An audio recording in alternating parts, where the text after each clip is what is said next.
மலேசிய மடானி ஆர்த்தியம் தமிழ் செய்திகள். உங்களுக்காக உங்களுடன் நான் ஹரிஹரன் சண்முகநாதன். இன்றைய தலைப்புச் செய்திகள்.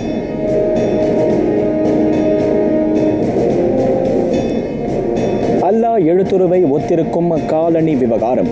பிரபல காலணி நிறுவனத்துக்கு ஜாக்கேம் எச்சரிக்கை.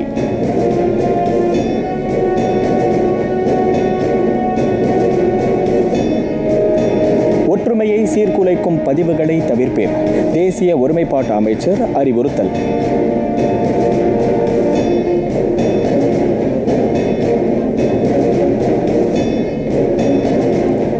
இன்று முதல் 13ஆம் தேதி வரை ஓப்ஸ்லாமாட் சோதனைகள் தொடரும்.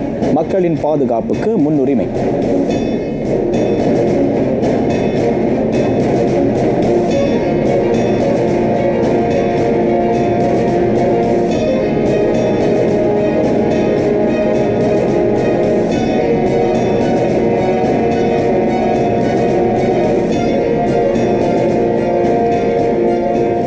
மக்களின் ஒற்றுமையை சீர்குலைக்கும் வகையிலான பதிவுகளை தவிர்ப்பேர், தேசிய ஒருமைப்பாட்டு அமைச்சர் டத்தோ ஏரன் அகோ டகாங் அந்த அறிவுறுத்தலை முன்வைத்தார். நாட்டில் அமைதியையும் நல்லிணக்கத்தையும் காப்பதில் மக்களுக்கும் பெரும் பங்குண்டு. கருத்துக்களை வெளியிடும் முன் அது எந்த தரப்பினரையும் பாதிக்காதவாறு இருப்பது அவசியம். இதன் மூலம் தேவையற்ற குழப்பத்தை தவிர்க்க இயலும் என டாத்தோ ஏரன் வலியுறுத்தினார். தமது அமைச்சின் கீழ் இயங்கும் தேசிய ஒருமைப்பாட்டு மற்றும் ஒருங்கிணைப்பு துறை இது தொடர்பான விவகாரங்களை களைய தீவிரமாக முயற்சித்து வருகிறது. மக்களிடையே ஒற்றுமையை வலுப்படுத்தும் நோக்கில் திட்டங்களும் வகுக்கப்பட்டுள்ளதாக அமைச்சர் கூறினார். பல்வேறு சமயங்கள் மற்றும் இனங்களை சார்ந்தவர்களிடையே நல்லுறவை மேம்படுத்த நல்லிணக்க செயற்குழுவும் அமைக்கப்பட்டுள்ளதை டாத்தோ ஏரன் சுட்டினார். 6 துப்பாக்கிகள் 200 தோட்டாக்களுடன் கடந்த 27ஆம் தேதி கோலாலம்பூரில் கைது செய்யப்பட்ட இஸ்ரேலிய ஆடவர் இவ்வாரம் நீதிமன்றத்தில் குற்றம் சாட்டப்படுவார். மேலும் தகவல்களையும் சான்றுகளையும் திரட்ட அந்த ஆடவரிடம் புலனாய்வு மேற்கொள்ளப்பட்டு வருவதாக தேசிய போலீஸ் படை தலைவர் தான் ஸ்ரீ ரசாருடின் ஹுசேன் தெரிவித்தார். சுடும் ஆயுதங்களை வைத்திருந்ததன் உண்மை நோக்கம் குறித்து அந்த ஆடவரிடம் விசாரிக்கப்படுகிறது. ஈகை திருநாள் விடுமுறைக்கு பின் அந்த இஸ்ரேலியர் நீதிமன்றத்தில் குற்றம் சாட்டப்படக்கூடும் என போலீஸ் படைத்தலைவர் கோடி காட்டினார். புலாபோலில் பணி ஒப்படைப்பு நிகழ்ச்சியில் கலந்து கொண்ட பின் தான் ஸ்ரீ ரசாருடின் ஊடகத்தாரிடம் பேசினார். அல்லாஹ் எழுத்துருவை ஒத்திருக்கும் சின்னத்தில் பிரபல நிறுவனம் காலணி தயாரித்திருக்கும் விவகாரம். அந்த சின்னம் உண்மையிலேயே காலணி உருவில் இருக்கிறதா, அல்லாஹ் எழுத்துருவை போன்று இருக்கிறதா என போலீசும் ஜாக்கேமும் ஆராயவிருக்கின்றன. இனம் சமயம் சார்ந்த விவகாரங்களில் அதிக கவனம் தேவை என ஜாக்கேம் எச்சரித்தது. மேல் விசாரணைக்காக தொடர்புடைய நிறுவனத்தின் 1000க்கும் மேற்பட்ட ஜோடி காலணிகள் பறிமுதல் செய்யப்பட்டிருப்பதாக தேசிய போலீஸ் படை தலைவர் தெரிவித்தார். ஜொஹூர், கோலாலம்பூர், பினாங்கு, கெடா ஆகியவற்றில் மொத்தம் 1145 இணை காலணிகள் பறிமுதல் செய்யப்பட்டன. இதுகாரும் அந்த விவகாரம் தொடர்பில் கைது மேற்கொள்ளப்படவில்லை. ஆயினும் அதன் விற்பனையாளரும் தயாரிப்பாளரும் விசாரணைக்கு அழைக்கப்படுவர் என தான் ஸ்ரீ ரசாருடின் குறிப்பிட்டார். இந்நிலையில் காலணியில் அல்லாஹ் எழுத்துரு இருப்பதாக கூறப்படும் விவகாரத்தை சாதகமாக்கிக் கொண்டு குழப்பத்தை ஏற்படுத்த முயலுவோரிடம் தயை காட்டப்படாது. இனங்களுக்கு இடையே பதற்றம் ஏற்படுத்தும் அளவுக்கு எல்லை மீறிய சமூக ஊடக பதிவுகளை தவிர்க்கும்படி எல்லாரையும் மலேசிய தொடர்பு பல்லூடக ஆணையம் அறிவுறுத்தியது. இனம், சமயம், அரசர் ஆகிய 3 விவகாரங்களை சிறுமைப்படுத்தும் கூறுகளை பகிரவோ பதிவேற்றவோ வேண்டாம் என்றும் MCMC கேட்டுக்கொண்டது. அவ்வாறு காண நேர்ந்தால் உடனடியாக போலீஸ் அல்லது MCMCயிடம் பொதுமக்கள் புகார் அளிக்கலாம். இதற்கிடையில் இன்று முதல் இம்மாதம் 13ஆம் தேதி வரை நாடு முழுவதும் ஓப்ஸ்லாமாட் சோதனைகள் தொடரும். நோன்பு பெருநாளை முன்னிட்டு மக்கள் பாதுகாப்பாக பயணிப்பதை உறுதி செய்ய அது வகை செய்யும் என தேசிய போலீஸ் படைத்தலைவர் தான் ஸ்ரீ ரசாருடின் ஹுசேன் தெரிவித்தார். குற்றம் அதிகம் நிகழும் இடங்களில் போலீஸ் கண்காணிப்பு தீவிரப்படுத்தப்படும். பண்டிகை காலங்களில் அனைவரின் நலன் கருதி பொதுமக்கள் சாலை விதிமுறைகளை முறையாக கடைபிடிக்க வேண்டும் என தான் ஸ்ரீ ரசாருடின் வலியுறுத்தினார். திட்டமிட்ட பாதுகாப்பான பயணங்கள் சாலை விபத்துகளை குறைக்கும் என்றார் அவர். நாளை மறுநாள் நோன்பு பெருநாள். இன்று தொடங்கி 2 நாட்கள் நாடு முழுவதும் சாலை கட்டணத்துக்கு விலக்களிக்கப்படுவதால் பலர் நெடுந்தூர பயணங்களுக்கும் சொந்த ஊருக்கு திரும்பவும் திட்டமிட்டிருப்பர். சாலைகளில் அதிகமான வாகனங்கள் பயணிப்பதால் எல்லா வேளைகளிலும் பாதுகாப்பு கூறுகளை பின்பற்றுவது மிக அவசியம். நாட்டில் உள்ள சாலைகளில் ஒவ்வொரு 53 வினாடிக்கு ஒரு சாலை விபத்து ஏற்படுகிறது. ஒவ்வொரு 80 நிமிடங்களுக்கு ஒரு சாலை மரணம் நேர்வதாக தரவுகள் காட்டுகின்றன. இது பொதுவான நாட்களில் ஏற்படும் சாலை விபத்துகள் என்றாலும் பெருநாள் காலங்களில் விபத்துகளின் எண்ணிக்கை அதிகரிக்கக்கூடும் என ஐயுறப்படுகிறது. 90 கிலோமீட்டர் ஸ்பீடில் ஒரு விபத்து நடந்தால் அதோட தாக்கம் 10வது மாடியிலிருந்து கீழே விழுறதுக்குள்ள ஈக்குவலண்ட்.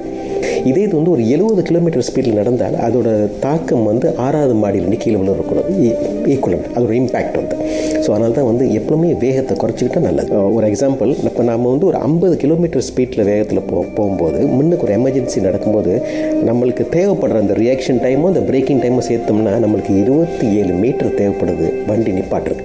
அப்படின்னா பிரேக் அமுக்கினதுக்கப்புறம் 27 மீட்டர் தேவைப்படுது. பட் இதே இது நம்ம வேகமாக போயிருந்தால் 80 கிலோமீட்டர் ஸ்பீடில் போயிருந்தோம்னா நம்ம பிரேக் பண்ணும்போது நம்மளுக்கு 57 மீட்டர் தேவைப்படுது வண்டியை நிப்பாட்டுறது. வாகனத்தின் பாதுகாப்பு வார்பட்டை வெறும் உபரி பாகம் அன்று, உயிர்காக்கும் கவசம். இப்போ ஒரு கார் ஒரு 70 கிலோமீட்டர் ஸ்பீடில் போகுதுன்னா அப்படின்னா அந்த காரில் உட்காந்துருக்க எல்லா பேசஞ்சரும் அதே ஸ்பீடில் தான் நம்மளும் ட்ராவல் பண்ணுறோம், அதே 70 தான் போகிறோம். ஆனால் ஒரு விபத்து நடக்கும்போது கார் ஸ்டாப் ஆயிரும். ஆனால் நம்ம பாடி அதே ஸ்பீடில் தான் போகுது.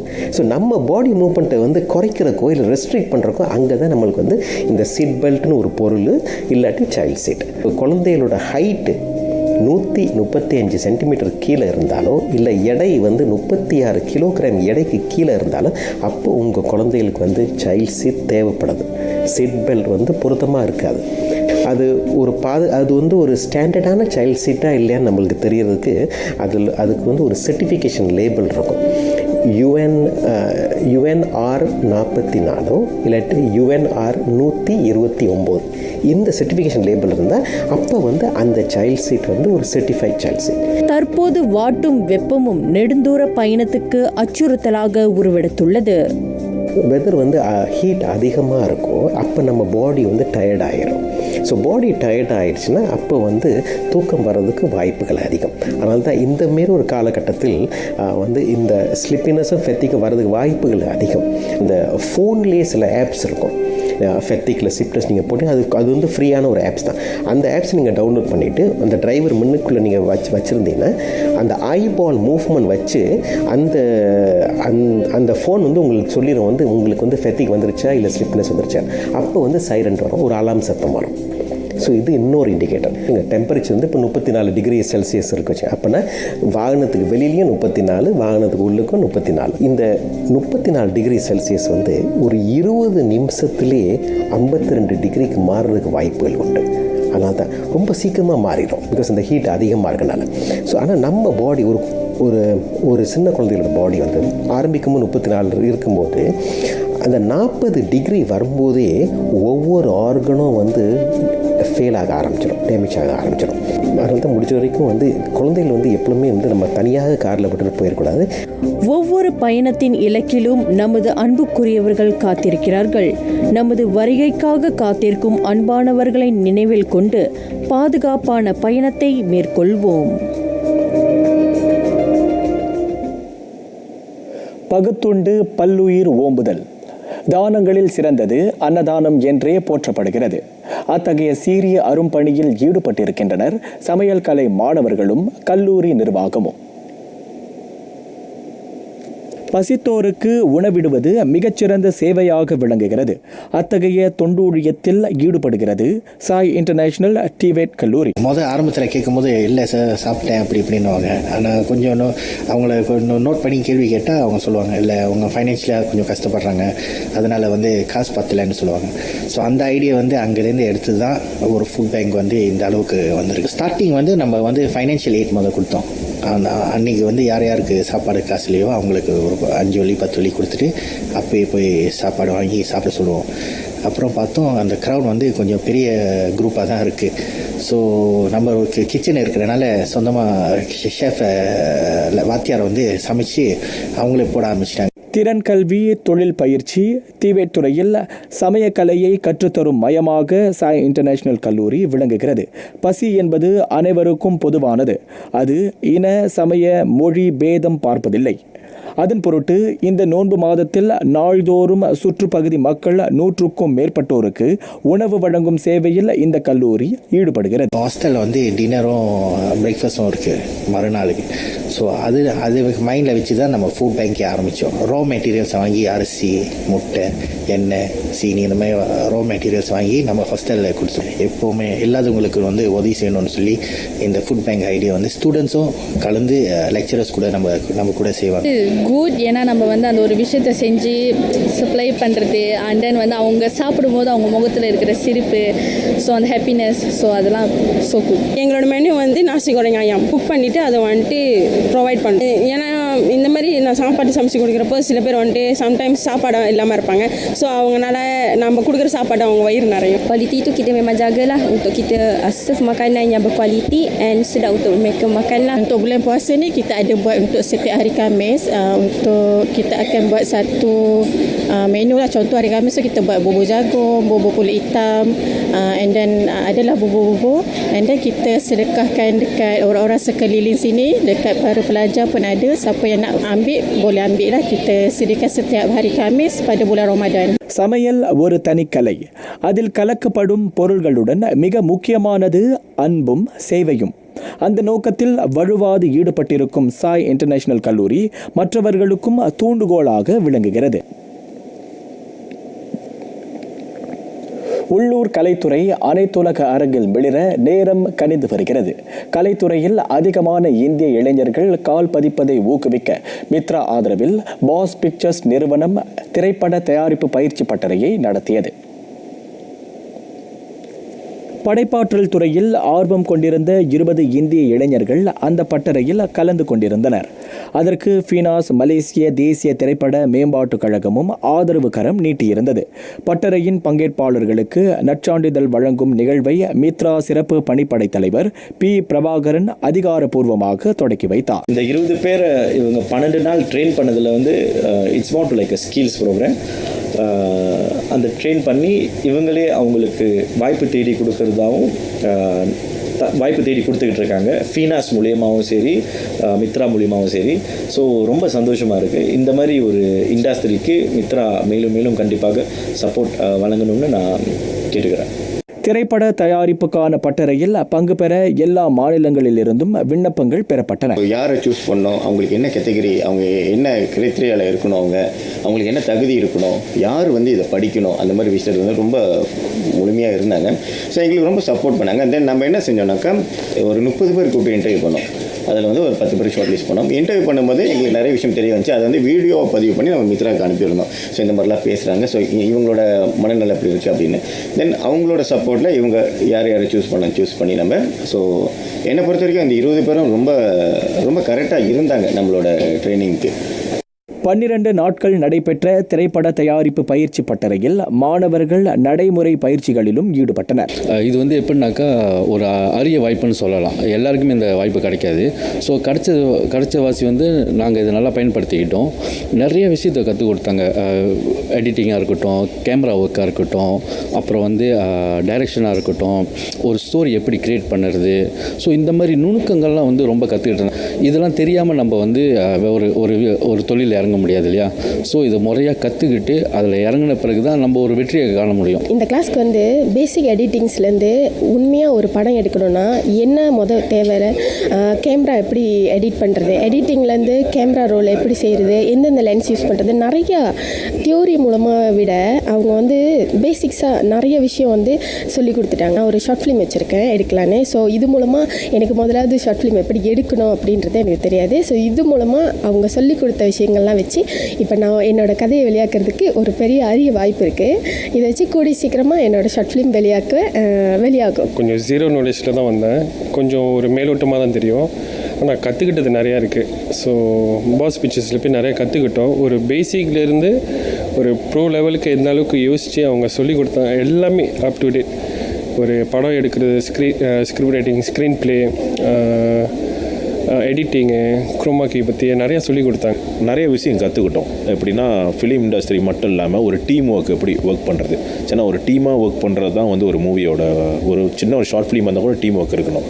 ஸோ அதெல்லாம் ரொம்ப இதில் வந்து நாங்கள் ஃபிலிம் இண்டஸ்ட்ரியோட விஷயம் மட்டும் இல்லாமல் ஒற்றுமையாக ஒர்க் பண்ணுறது எப்படின்னு சில விஷயம் கற்றுக்கிட்டோம். எங்களை மாரி நிறையா பெரிய இளைஞர்கள் பிளாட்ஃபார்ம் இந்த மாதிரி பிளாட்ஃபார்ம் கிடச்சிச்சின்னா நல்ல வாய்ப்பு கிடைக்கும். ஸோ இது மேலும் மேலும் மித்ரா நடக்கணும். ஃபிலிம் இண்டஸ்ட்ரி இது ஃபர்ஸ்ட் நடக்கிறது. ஸோ இன்னும் மேலும் நல்லா நடக்கணும்னு நாங்கள் எதிர்பார்க்குறோம். கலை மற்றும் படைப்பாற்றல் துறைகளில் ஆர்வமுள்ள இளைஞர்களுக்கு இது போன்ற பல்வேறு வாய்ப்புகள் ஏற்படுத்தப்படுகின்றன. முறையான பயிற்சிகளை பெற்று உள்ளூர் கலைத்துறையை மேம்படுத்த மேலும் அதிகமான இளைஞர்கள் முன்வர வேண்டும். இதனிடையே மலேசிய இந்திய சமூக உருமாற்ற பிரிவு மித்ரா மீண்டும் பிரதமர் துறைக்கு திரும்பியதை வரவேற்பதாக அதன் சிறப்பு பணிக்குழு தலைவர் பி. பிரபாகரன் தெரிவித்தார். அது வந்து நான் ரொம்ப பாசிட்டிவாக நினைக்கிறேன். இந்திய உறுப்பினர்கள் அனைத்து பேரும் குரல் கொடுத்து பிரதமர் அதை திருப்பி ஜிபிஎம்க்கு எடுத்துகிட்டு வந்தது ஒரு பெரிய விஷயம். அது மட்டும் இல்லை, இனிமேல் மித்ரா வந்து அங்கே இங்கேன்னு போகாமல் பிரதமரே அந்த டிபார்ட்மெண்ட்டை பார்த்துக்கிறாரு. அது மட்டும் இல்லை, மித்ரா ஒரு நிதி வழங்கும் agency, upliftment of the Indian கம்யூனிட்டினா எல்லா மினிஸ்ட்ரி கூடயும் ரிலேஷன் வச்சுக்கணும். அது ஒரு கமந்திரியான் கீழே இருந்துச்சுன்னா ரொம்ப limited power Mitra. So JBM கீழே இருக்கிறனால எங்களுக்கு மற்ற கமந்திரியான் கீழெல்லாம் டாட்டா கிடச்சி அந்த டாட்டா மூலிமா தான் நம்ம வேலை செய்ய முடியும். ஸோ அதில் எங்களுக்கு ரொம்ப ஒரு சந்தோஷம். பிரதமருக்கும் நாங்கள் நன்றி தெரிவித்திருக்கோம். மித்ராவை தேசிய ஒருமைப்பாட்டு அமைச்சிடம் இருந்து மீட்டுக்கொள்ள கடந்த வாரம் அமைச்சரவை இணக்கம் தெரிவித்தது. பெண்களுக்கு மகப்பேறு காலம் என்பது மறுபிறவிக்கு ஒப்பானது. அந்த காலகட்டத்தில் முறையாக பின்பற்ற வேண்டிய பத்தியங்கள் பற்றி அவர்களின் வீடுகளில் உள்ள பெரியவர்கள் உதவுவர். தற்காலத்தில் அத்தகையோரை காண்பது என்பது அரிதாகிவிட்டது. ஆனால் தாய் சேய் நலன் காப்பாளர் வரவால் அந்த சிக்கலுக்கு மெல்ல தீர்வு காணப்படுகிறது. தற்போது அந்த சேவை தொழிலாக உருமாறுவது காலத்தின் தேவையாக இருக்கிறது. முன்பு மருத்துவச்சி சேவை அடிப்படையில் குழந்தையை பிரசவிக்க உதவியதோடு தாய் சேய் நலன் காப்பவராக இருந்தார். தொழில் பயிற்சியாக அந்த சேவை ஆங்காங்கே நடத்தப்படுகிறது. அதில் கால் பதிக்க இந்திய பெண்கள் முனைப்பு காட்ட ஊக்குவிக்கப்படுகின்றனர். ஒன்று, இந்த தனித்து வாழும் தாய்மார்கள். 2, பிள்ளைகள் வேலைக்கு போகாமல் வீட்டில் இருக்கிறாங்க. பிள்ளைங்க கொஞ்சம் பெருசாகிட்டாங்க, அவங்க தனியாக இருப்பாங்க சூழ்நிலை, அவங்களுக்கும் இது உதவும் இந்த மாதிரி பயிற்சி. 3வது ஓகேயுன்றவங்க அவங்களும் இந்த பயிற்சியில் சேரலாம். அப்போ 60 வயது குறைவாக இருக்கிறவங்க யார் வேணாலும் இதில் சேரலாம். அப்புறம் இந்த பயிற்சியை எடுத்துகிட்டு இதை ஒரு தொழிலாக அவங்களே எடுத்து செய்யலாம். முற்றிலும் இலவசம். அவர்களுக்கு உணவு வேறு இங்கே தரப்படுது. அதற்கு மேலே அவர்களுக்கு அலவன்ஸும் நம்ம கொடுக்குறோம். அப்போ அவங்க நேரத்தை இந்த சனிக்கிழமை ஞாயிற்றுக்கிழமை நேரத்தை செலவு பண்ணி இந்த மாதிரி கிளாஸுக்கு வந்தாங்க, அவங்களுக்கு பெரிய நன்மை அளிக்கும். சுங்கையில் நிறைவை எட்டிய அந்த 5 நாள் பயிற்சியில் 20 இந்திய பெண்கள் பங்கேற்றனர். பத்திய உணவு முறை, குழந்தையை குளிப்பாட்டுவது, தாய்ப்பால் கொடுப்பது என அனைத்தும் இதனுள் அடங்கும். எனது நலம் எனது உரிமை. பிணிகள் பெருகிய இக்காலத்தில் மாந்தனுக்கு நோய் காப்பியல் இன்றியமையாதது. உலக சுகாதார நாளை முன்னிட்டு அது குறித்து விரிவாக காண்போம். உடலை நோய் தொற்றாது இருக்க நோய் எதிர்ப்பு ஆற்றல் உற்ற தூணாக அமைகிறது. அது இல்லையாயின் நோய்கள் உடலை பற்றும். மாந்தனின் வாழ்க்கை முறையில் ஏற்படும் மாற்றங்களால் அவனது நோய் காப்பியல் பாதிக்கப்படுகின்றது. ஒரு மனிதனுக்கு நோய் காப்பியல் சக்தி, நோய் எதிர்ப்பு சக்தி குறையுதுன்னா அதுக்கு 2 விஷயம். ஒன்று அவன் உடல் நல குறைவா இருக்கலாம், இன்னொன்று அவனுடைய மனநலம் பாதிக்கப்பட்டு இருக்கலாம். மனநலம் பாதிக்கப்பட்டோம்னா ஸ்ட்ரெஸ்ஸாகவும் இருக்கலாம். இந்த 2 விஷயங்கள் தான் நோய் காப்பியலை பாதிக்குது. எடுத்துக்கொள்ளக்கூடிய உணவு, நம் செய்கின்ற உடற்பயிற்சிகள், அதன் பிறகு நம்முடைய வாழ்க்கை முறை, அப்புறம் இந்த மாதிரி பல விஷயங்கள் நம்ம உடலில் இருக்கிற நோய் எதிர்ப்பு சக்தியை பாதிக்குது. மன அழுத்தம் தான் பல நோய்களுக்கு அடிக்கோளுது. அப்போ மன அழுத்தம் இல்லாமல் உங்களுக்கு சந்தோஷமான திருப்தியான வாழ்க்கை இருந்து நீங்கள் ஒரு ஆரோக்கியமான வாழ்க்கை முறையை நீங்கள் பின்பற்றினா உங்களுக்கு நோய் காப்பியல் அதி அற்புதமாக இருக்கும். வெள்ளை இரத்த அணுக்கள் உடலில் முதன்மை நோய் எதிர்ப்பு அரணாக விளங்குகின்றன. நோய் எதிர்ப்பு புரதங்களும் உடலில் நுழையும் நுண்ணுயிர்களை அழிக்கின்றன. ஆனால் அவற்றின் செயல்பாடு மாந்தனின் வாழ்க்கை முறையால் செயலற்று போகிறது. இயற்கையாக அதனை பேணும் வழிமுறைகளும் உள்ளன என்கின்றனர் வல்லுநர்கள். எதெல்லாம் நோய் காப்பியலை குறைக்குதோ நம்ம அந்த விஷயங்கள் நம்ம கட்டுப்படுத்தினா இயல்பாவே நோய் காப்பியல் நமக்கு சரியா வந்துடும். ஒரு சின்ன ஒரு மெதுநடை, அதாவது ஒரு உணவுக்கு பிறகு ஒரு மாலை நேரத்தில் ஒரு சின்ன ஒரு மெதுநடை, அதன் பிறகு ஒரு யோகா பயிற்சிகள், இது மாதிரி விஷயங்கள் நீங்க செய்யும் பொழுது என்ன ஆகுன்னா உங்களுக்கு உடலுக்கு தேவையான பயிற்சிகள் கிடைக்கப்படுது. ஒரு சத்தான போஷாக்கு மிகுந்த ஒரு உணவு உட்கொள்ளும் பொழுது நமக்கு இயல்பாவே அந்த வெள்ளை அணுக்களை உற்பத்தி செய்யக்கூடிய அந்த சக்தி பெருகுது. உடலுக்கு தேவையான வெள்ளை அணுக்கள் பெருகுது. அது உடலுக்கு தேவையான நோய் காப்பியில கொடுக்குது. அறிவியல் ஆராய்ச்சிப்படி விரதம் எடுக்கிறப்ப என்ன ஆகுதுன்னா உடம்புல இருக்கிற பழுதுபட்ட செல்கள், முக்கியமா வெள்ளை அணுக்கள், பழுதுபட்ட வெள்ளை அணுக்கள்லாம் அழிக்கப்பட்டு அதனுடைய அந்த கச்சா பொருட்கள் மீண்டும் மறுசுழற்சிக்கு கொண்டு வரப்பட்டு புதிய அணுக்கள் உற்பத்தி ஆகுது. உலகில் 10 ஒருவர் அல்லது 2,20,00,000 பேர் நோய் எதிர்ப்பு ஆற்றல் குறைபாட்டால் பாதிக்கப்பட்டுள்ளனர். நோய்கள் அவர்களை விரைவில் தொற்றுவதாக உலக சுகாதார நிறுவன தரவுகள் காட்டுகின்றன. வளர்ந்த நாடுகளில் பலர் நோய் எதிர்ப்பு குறைபாட்டை கொண்டுள்ளதாகவும் அவை குறிக்கின்றன. உடம்பை வளர்க்கும் உபாயம் அறிந்தே உடல் வளர்த்தேன் உயிர் வளர்த்தேனே என உடல் நலத்தை பேண வேண்டியதன் தேவையை உணர்த்தினார் திருமூலர். வாழ்க்கை சக்கர சுழற்சியில் நேரும் பல மாற்றங்களை கருத்தில் கொண்டு அனைத்து வகையிலும் நோய் எதிர்ப்பாற்றலை பேணுவோம். பிணிகள் வரும் முன்னர் காத்து அவற்றினின்று விடுபடுவோம்.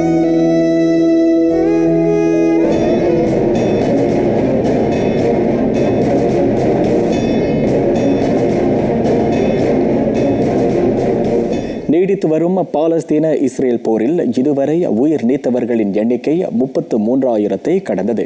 யூதப்படையின் மூர்க்க தாக்குதலால் பலர் காயமடைந்து சிகிச்சை கிடைக்காமல் அல்லலுறுகின்றனர். காசாவில் யூதப்படை நடத்திய தாக்குதல்களில் 33,175 பாலஸ்தீனர்கள் உயிரிழந்தனர். 76,000 பேர் காயத்துக்கு ஆளாகினர். கடந்த 24 மணி நேரத்தில் நடத்தப்பட்ட தாக்குதல்களில் 38 பேர் கொல்லப்பட்டதோடு 71 பேர் காயமடைந்தனர். மற்றொரு நிலவரத்தில் தென் காசாவிலிருந்து வெளியேறிவிட்டதாக இஸ்ரேல் அறிவிப்பு வெளியிட்டது. ஆனாலும் அந்த பகுதியில் யூதப்படை ஒன்று நிறுத்தப்பட்டுள்ளது. போர் நிறுத்தத்தை மேற்கொள்வதற்கான பேச்சுகள் எகிப்தில் நடைபெற்று வந்தாலும் ராஃபா உள்ளிட்ட மற்ற பகுதிகளில் தாக்குதல் நடத்தவே தென் காசாவிலிருந்து வெளியேறியதாக இஸ்ரேல் தெரிவித்தது அந்த பகுதியில் பதற்றத்தை ஏற்படுத்தியுள்ளது. இஸ்ரேல் நடத்திய வான் தாக்குதலில் த வேர்ல்ட் சென்ட்ரல் கிச்சன் அரசு சாரா அமைப்பின் உறுப்பினர்கள் கொல்லப்பட்ட விவகாரம். அந்த தாக்குதல் தற்செயலாக நடந்ததென இஸ்ரேல் தெரிவித்தது வெறும் கண் துடைப்பு என அந்த அமைப்பின் தோற்றுநர் ஹோசே ஆண்ட்ரஸ் கடுமையாக சாடினார். சம்பவத்தன்று த வேர்ல்ட் சென்ட்ரல் கிச்சன் உறுப்பினர்கள் பயணித்த வாகனத்தை 1.8 கிலோமீட்டர் தூரத்திற்கு யூதப்படையினர் பின்தொடர்ந்தனர். வாகனத்தை நோக்கிய 3 முறை துப்பாக்கிச் சூடும் நடத்தப்பட்டதாக ஹோசே ஆண்ட்ரஸ் தெரிவித்தார். இதனிடையே காசாவில் பசியால் மடியும் மக்களுக்கு மாந்தநேய உதவிகளை கொண்டு சேர்க்கும் நடவடிக்கையில் பிரிட்டன் அரச படை கப்பல் கைகோர்க்கிறது. அடுத்த மாதம் அது தொடங்கும் என்பதை பிரிட்டன் வெளியுறவு அமைச்சர் டேவிட் கேமரன் உறுதி செய்தார். காசாவில் அவதியுறும் மக்களுக்கு இதுவரை அமெரிக்கா, சைப்ரஸ் மற்றும் இதர பங்காளி நாடுகளும் மாந்தநேய உதவிகளை வழங்கி வருகின்றன. ஜப்பான், அமெரிக்கா, ஆஸ்திரேலியா, பிலிப்பீன்ஸ் ஆகிய நாடுகள் தென் சீன கடலில் இராணுவ பயிற்சியில் ஈடுபட்டுள்ளன. குறிப்பிட்ட பயிற்சிக்கு பல்வேறு இராணுவ இயந்திரங்கள் அங்கு களமிறக்கப்பட்டுள்ளன. 4 நாடுகளும் ஒன்றிணைந்து அந்த கடற்படை இராணுவ பயிற்சியில் ஈடுபடுவதால் அவற்றின் நல்லிணக்கம் வலுப்படும். மேலும் எல்லை காவலை உறுதி செய்ய குறிப்பிட்ட நாடுகள் ஒத்துழைப்பை ஏற்படுத்தும். ஜப்பான், பிலிப்பீன்ஸ் மற்றும் அமெரிக்க தலைவர்களுக்கு இடையிலான மாநாடு தொடங்க உள்ள நிலையில் அந்த பயிற்சி மேற்கொள்ளப்படுகிறது.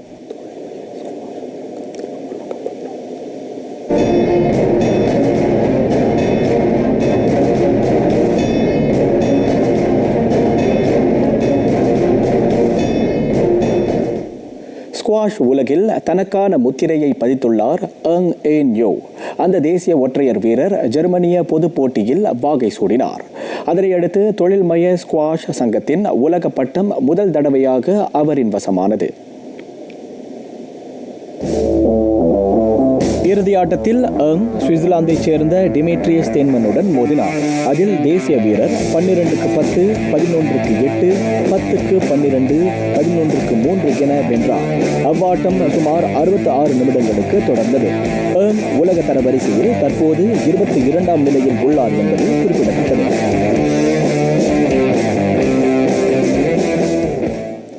இங்கிலீஷ் பிரீமியர் லீக்கில் உச்சத்தை பிடிக்கும் லிவர்பூல் முயற்சிக்கு முட்டுக்கட்டை போட்டது மான்செஸ்டர் யுனைடெட். இன்று அதிகாலையில் அரங்கேறிய ஆட்டம் ஒன்றில் இரு அணிகளும் தலா 2 கோல்களில் சமம் கண்டன. யுனைடெட்டை அதன் சொந்த அரங்கில் சந்தித்த தி ரெட்ஸுக்கான முதல் கோலை 23வது நிமிடத்தில் லூயிஸ் டியாஸ் புகுத்தினார். முற்பாதி வரையில் அவ்வணி ஒற்றை கோலில் முன்னணியில் இருந்தது. 50வது நிமிடத்தில் உபசரணை அணி அதன் கேப்டன் ப்ரூனோ பெர்னாண்டஸ் மூலம் ஆட்டத்தை சமப்படுத்தியது. கோபி மெய்னோ 67வது நிமிடத்தில் யுனைடெட்டை 2-1 என முன்னணி வகிக்க செய்தார். முழு நேர ஆட்டம் நிறைவை எட்டும் 6 நிமிடங்கள் இருக்கும் தருவாயில் லிவர்பூல் அணிக்கு பெனால்டி அடிக்கும் வாய்ப்பு கிட்டியது. அதனை கோலாக்கினார் எகிப்திய தாக்குதல் நட்சத்திரம் முகமது சாலா. அந்த ஆட்டத்தின் முடிவை தொடர்ந்து பிரீமியர் லீக் பட்டியலில் முதல் 2 நிலைகளில் இருக்கும் ஆர்சனல், லிவர்பூல் அணிகள் தலா 71 புள்ளிகளை பகிர்ந்து கொண்டிருக்கின்றன.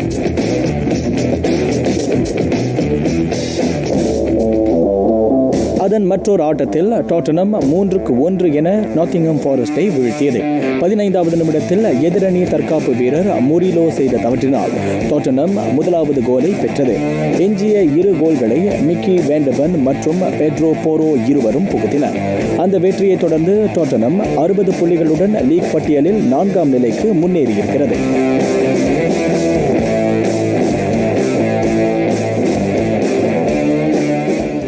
பாரிஸ் நெடுவோட்டத்தில் எத்தியோப்பியா வீரர்கள் கையே ஓங்கி இருந்தது. முலுகேத்தா உமா ஆடவர் பிரிவிலும் மெஸ்தாவுட் ஃபக்கர் மகளிர் பிரிவிலும் வாகை சூடினர். 26 வயது உமா கலந்து கொண்டிருக்கும் 4வது நெடுவோட்ட போட்டி இதுவாகும். அவர் அவ்வோட்டத்தை 2 மணி 5 நிமிடங்கள் 33 வினாடிகளில் முடித்தார். 2ஆம் இடத்தை கென்யாவைச் சேர்ந்த டைட்டஸ் கிப்ருட்டோ பிடித்தார். இவ்வேளையில் மகளிர் பிரிவில் ஃபிக்கர் மிளர்ந்தார். அவர் 2 மணி 20 நிமிடம் 45 வினாடிகளில் நிறைவு கோட்டை கடந்து வெற்றி கனியை எட்டி பிடித்தார். 2வதாக சக நாட்டைச் சேர்ந்த ஏனட் டைரஸோவும் 3வதாக கென்யாவின் விவியன் செரியோயோட்டும் வந்தனர்.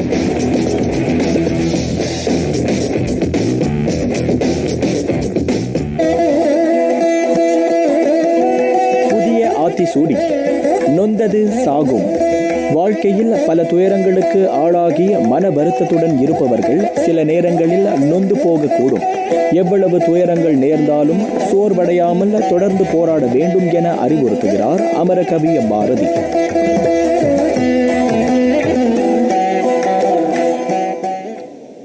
நிறைவடைகின்றன ஆர்த்தியம் தமிழ் செய்திகள். எங்களோடு இணைந்ததற்கு நன்றி.